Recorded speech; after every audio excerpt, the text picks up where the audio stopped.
New video footage reveals what Ukraine claims is a world first, a seaborne drone successfully taking down an aerial target. The clip reportedly shows a Ukrainian Magura 5-5C drone destroying a Russian Mi-8 helicopter. It was shared by Ukraine's Defense Intelligence Agency, commonly known as the GUR. This isn't about picking on small nations with a few million people and boasting about your might. You've messed with the wrong ones. A Russian Mi-8 helicopter was destroyed using a Magura V-5 maritime drone for the first time in the world. According to intelligence, on December 31, 2024, during a battle in the Black Sea near Cape Tarkhankut in temporarily occupied Crimea, a Russian Mi-8 helicopter was destroyed by R-73 Sea Dragon missiles. Another similar Russian helicopter was hit and managed to reach its home airfield. The footage, which appears to show thermal imagery taken from the drone, shows a helicopter in the sky and a bright object heading towards the helicopter. The helicopter then appears to fall, and an object is seen crashing into the water. The video shows the same incident from multiple angles. It finishes with the English text, "Happy New 2025 Year." The R-73 Sea Dragon missiles are short-range air-to-air missiles that have infrared homing technology. The GUR said another similar Russian helicopter was hit too, but managed to make it back to an airfield. It's not clear if it was hit by drones or other weaponry. The operation was credited to Ukraine's Group 13, which operates the sea drones and has claimed responsibility for other daring strikes. Helicopters, which fly slower than most planes, have been targeted by different types of drones before. Ukraine appeared to take down another Mi-8 with an aerial drone earlier this year. The Magura Vi-5 is a multi-use uncrewed surface vessel that's made by Ukraine. Drones have been used in Russia's invasion of Ukraine more than in any other conflict in history.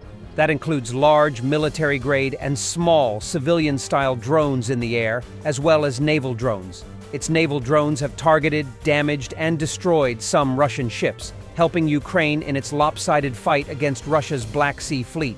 Ukraine had sunk, destroyed, or damaged at least 24 Russian vessels in the Black Sea as of June, according to the US, and Russia moved many of its remaining vessels further away from Ukraine. Ukraine's drones have allowed it to largely neutralize Russia's navy without Ukraine having any warships of its own. The drones have also laid mines to target Russian ships and attacked Russian oil platforms. Ukraine typically loads its naval drones with explosives and drives them directly into targets to detonate on impact. Ukraine has also added missiles to some, like some of its Magura 5-5s.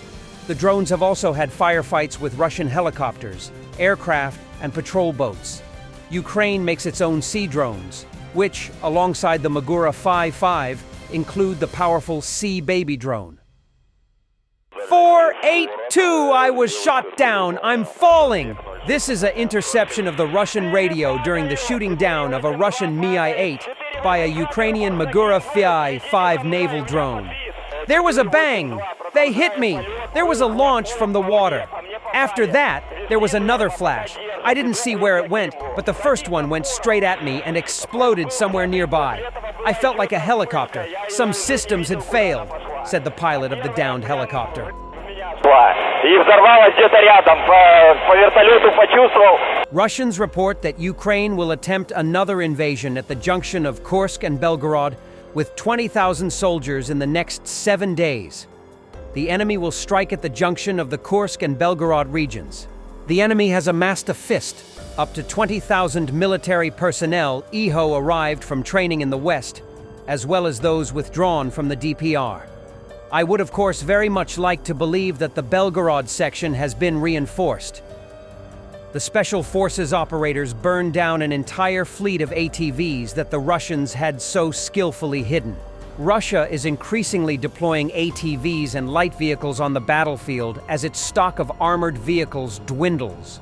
With heavy losses in Ukraine and production unable to keep pace, Russian forces are turning to these improvised solutions to maintain mobility.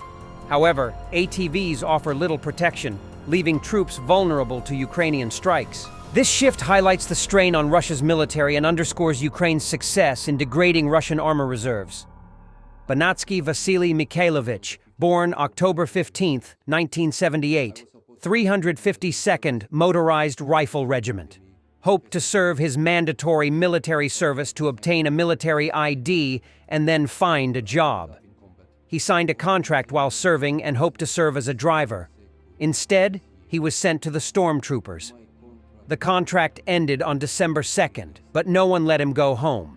On December 24th, the best thing that could have happened to him in this situation happened. He was captured by the Ukrainians. Abonatsky Vasil Mikhailovich, born on the 15th of October 1978. I was supposed to complete mandatory service, but but they slipped me a contract. I signed a contract as a supply driver. However, I ended up in combat. On December 24th, December 2nd of this year, my contract ended, but I was not released to go home. On December 24th, I was captured. At this moment, I am in captivity. A 68-year-old man in St. Petersburg shot a man eating a paramek, a type of meat-filled pastry, in the face because the man eating the pastry refused to share his food with the shooter. And they say, America has a problem with gun violence.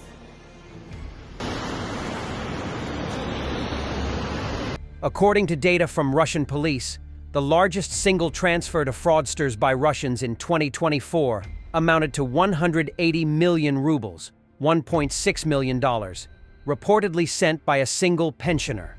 The Russian economy is expected to lose approximately 1 trillion rubles in a year due to fraudsters' activities. Despite efforts by banks to combat fraud, Russians remain highly susceptible to scams, with the stolen funds allegedly being used to buy drones for the Ukrainian armed forces and other activities. I can't believe that it's over. Even now, I keep my hands behind my back. It's like a habit. I have to get used to the fact that I am a free man again. A Ukrainian journalist, Roman Borscht, returned from Russian captivity. The Marine and defender of Mariupol was held in Russian captivity for 33 months. During this time, the Coordination Headquarters for the Treatment of Prisoners of War repeatedly submitted him for exchange, but Russia constantly refused. But now Roman is finally home. Wonderful, we are finally home. More than 33 months have passed since we were captured. Now we are in our native Ukraine, so everything is fine. Thank you to everyone involved. I was told that a lot of work had been done. I don't doubt for a second that I will return so that Ukraine and everyone do not forget me. Thank you once again. Glory to Ukraine. Words are not enough. There are so many, but I still don't fully comprehend the emotions. I can't believe it completely, that it's all over now. I still don't fully comprehend it. It's more at all that this is happening. After such a long time, it's just hard to believe that I'm finally home. Even now I have my hands behind my back, maybe I don't need to hold them anymore. Just like usual, we need to get used to not being loved again. Thanks for watching, and don't forget to subscribe. Also, if you want to support Warthog Defense, please become our member and get early access to new videos, exclusive members-only videos, and become administrator in comment section. The membership link is in the description.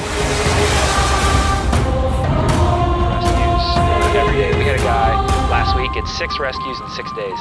You know, he's doing the job every day.